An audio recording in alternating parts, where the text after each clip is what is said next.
마르코가 전한 거룩한 복음입니다.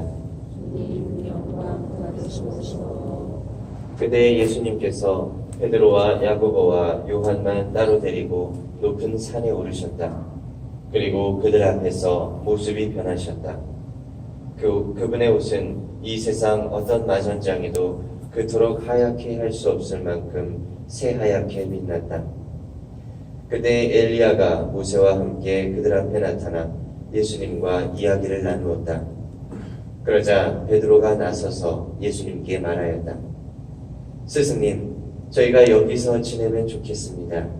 저희가 초막 셋을 지어 하나는 스승님께, 하나는 모세께, 또 하나는 엘리야께 드리겠습니다.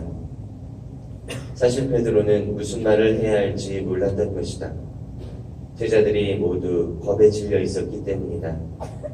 그때에 구름이 일어 그들을 덮더니 그 구름 속에서 이는 내가 사랑하는 아들이니 너희는 그의 말을 들어라 하는 소리가 났다. 그 순간 그들이 둘러보자 더 이상 아무도 보이지 않고 예수님만 그들 곁에 계셨다. 그들이 산을 내려올 때에 예수님께서는 그들에게 사람의 아들이 죽은 이들 가운데서 다시 살아날 때까지 지금 본 것을 아무에게도 말하지 말라고 분부하셨다. 그들은 이 말씀을 지켰다. 그러나 죽은 이들 가운데서 다시 살아난다는 것이 무슨 뜻인지를 저희끼리 서로 물어보았다. 주님의 말씀입니다. 예수님 찬미합니다. 네, 이번 주는 사순 제2주일입니다. 어느덧 사순의 절반쯤 와 있지요. 오늘 1독서는 아브라함의 이야기입니다. 다들 창세기 첫 부분에 나오는 말씀이라 성경 통독 다 못하신 분들도 아브라함에 관한 이야기를 많이 읽어보셨을 거라 생각합니다. 이 아브라함은 아주 부유하고 큰 부족장이었습니다. 그런데 하나님께서 어느 날 갑자기 그곳을 떠나 하나님께서 알려주는 곳으로 가라고 하시죠. 그러면서 두 가지를 약속하십니다. 첫 번째는 땅을 많이 갖게 해줄 거라는 것이고, 두 번째는 자손을 많게 해주시겠다는 그런 약속이었습니다. 그런데 아브라함한테는 자식이 없었어요. 늙음아까지도 자식을 낳지 못하고 있었는데 하나님께서 이 아브라함에게 약속을 들어주셨죠. 그래서 가장 먼저 낳은 아들, 그 아들이 바로 이삭입니다. 이렇게 건강하게 잘 이삭이 자랐는데 아브라함이 정말 기쁠 때, 가장 기쁘고 행복할 때 하나님께서 충격적인 명령을 내리시죠.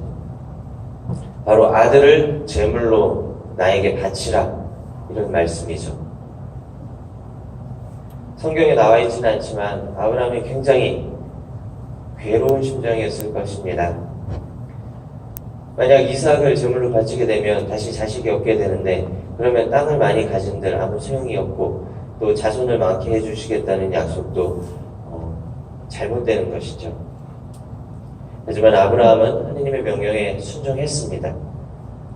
결국 아들을 바치려고 했는데 오늘 독서 말씀처럼 하나님은 이삭을 다시 아브라함에게 돌려주셨죠. 잘 생각해보면 하나님, 아브라함의 아들 이삭과 하나님의 외아들 예수 그리스도는 참 많이 닮았습니다. 이삭은 예수 그리스도의 예형이기도 했습니다. 아브라함이 이삭을 제물로 바쳤듯이 하나님께서는 당신의 외아들을 제물로 바쳐 우리 모두를 구원해 주셨습니다. 하나님께서 우리 인간들을 사랑한다는 가장 결정적인 증거는 바로 하나님께서 우리에게 외아드님을 보내주셨다는 것입니다. 우리를 구원해 주시려고. 성경에 보면 오늘 복음 부분, 그 부분에 제목이, 수제목이 달려있는데 그 제목이 영광스러운 모습으로 변모하시다 라고 나와 있습니다. 예수님이 제자 몇 명과 산으로 올라가셨을 때 예수님의 모습이 새하얗게 빛난다고 하죠. 이것은 예수님이 죽음 이후에 부활하셨을 때 어떤 모습이 되실지 그때 모습을 미리 잠깐 보여준 것입니다. 단테의 신곡이라는 책을 읽어보신 분이 계실 겁니다.